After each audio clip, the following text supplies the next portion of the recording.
mwanamke Mkushi. Tuendelee. 2. Wakasema, je, ni kweli Bwana amenena na Musa tu?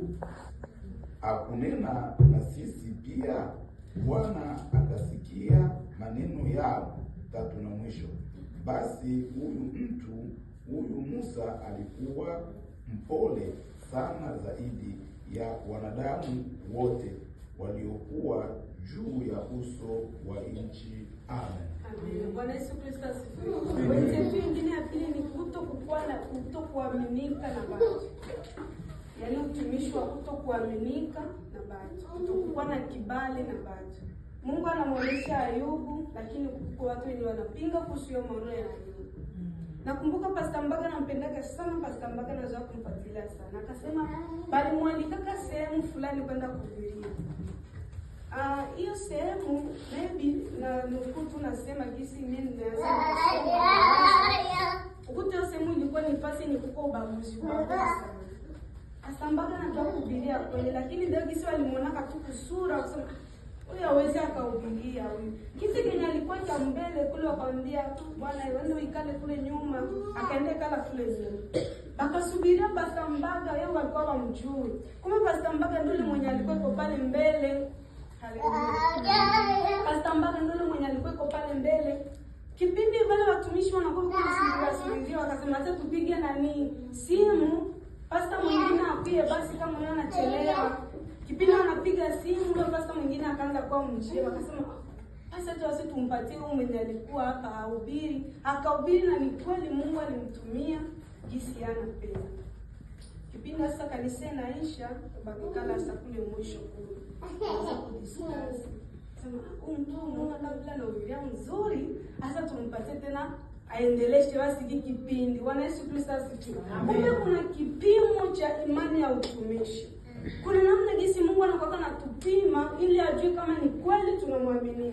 Dada yangu jana kipindi kutoka kukaza akaleta mfano kwamba kuna dada fulani alikuwa anahubiri kabisa ile na budi mitaani.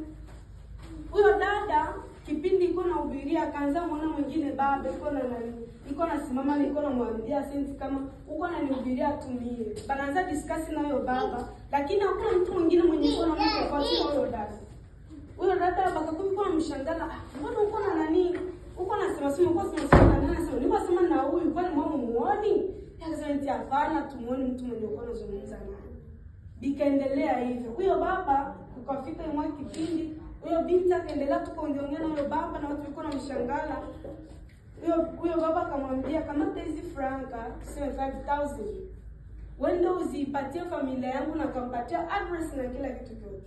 Kipindi iko nyumba yangu akasema kwa wao mwenye iko ananitokelezea ule wao mwenye ananitokelezea.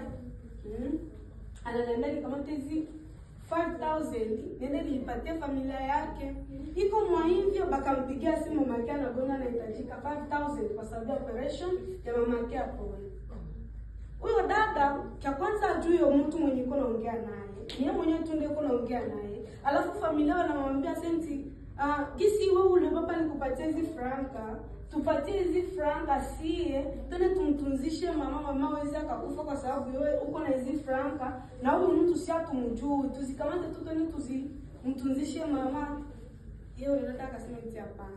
Ni afadhali kutii. Ni afadhali nifanye kile kitu kenye baba aliniambia. Kupiga picha mama yako kwa hospitali kabisa, mama yako kabisa mwanakuzale kwa hospitali, anataka kumfanyia operation alafu daktari anasema kama mtaleta 5,000 atakufa, tutamfanyizia kazi. Alafu uko na 5,000 uko nazo mikono hivi unaziona, and then mtu mwenye alikupatia umjui kama ni nani. Kama vile wewe Mkristo unaweza kufanya roho yako yenyewe ndani yako. Huyo dada akasema ni lazima nikuwe mwaminifu. Akaenda akafanya jinsi ule baba alimwambia. Kule hospitali banamwambia sasa leta franka, bandugekeo kanambe. Mtu akishakufa, mama akishakufa atakao kichwa yako. Leta tu hizo franka. Ule dada akasema hapana, siwezi nikaleta. Ni afadhali kutii. Ni afadhali nifanye kitu kitakuwa haki mbele za Mungu. Huyo dada akaenda akafanya ile bisi ule baba alimwambia, Akamwambia, akafika kukanisa, akasema ubonge muite mtu fulani, huyo mtu ndio mwachie hiyo franga. Huyo baba akaenda, akaingia muda, akasema nahitaji mtu fulani, sisi kama vile namhitaji Aziza. Akaenda kule, akaenda kukutana na Aziza, akamwambia yeye alinituma na umeona baba hivi, hata ni kwa DCI sijui kama unaweza kanielewa, kwa sababu kila mtu nikishamwambia kuhusu huyu baba mwenye niko namuona mie, lakini mtu mwingine amuone, hakuna mtu yoyote mwenye niko nanielewa. Lakini aliniambia sasa niache hiyo mzigo hapa. Akasema okay sawa, yeye kuacha hapo mzigo ikapotea. Akatafuta. Iko wapi mzigo? Asa niliacha hapa. Huyo baba, huyo mtu alikuwa anaenda kumwachia hiyo mzigo, akaja kule wao mwenye alikuwa namtokeleza. Akasema mimi ni Mungu na nilikuwa nataka nipime imani yako. Kuna kupimwa imani. Kuna kupimwa kipimo cha imani. Ndugu yangu, ukishona tatizo yoyote mu maisha yako ya kiutumishi, hata unakataliwa, jaribu kuangalia makusudi ya Mungu ni yapi kwenye maisha yako. Jaribu kuangalia Mungu anatamani aseme na wewe nini. Kuna viwango kabisa vikubwa venye unaweza kupata kupitia kipimo cha imani cha kiutumishi. Hata kama unaweza kuwa unakataliwa, lakini jikamata tena nguvu na uanze tena upya.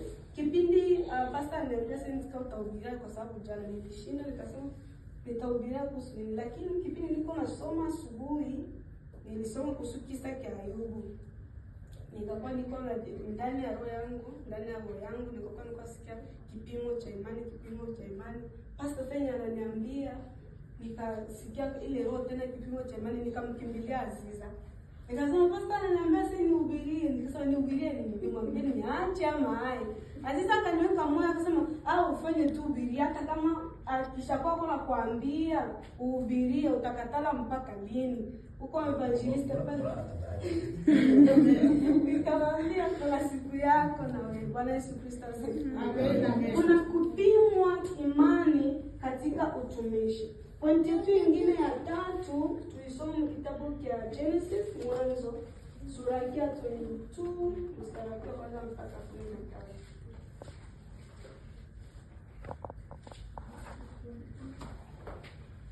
Mwanzo sura ya 22 mstari wa 1 mpaka 15.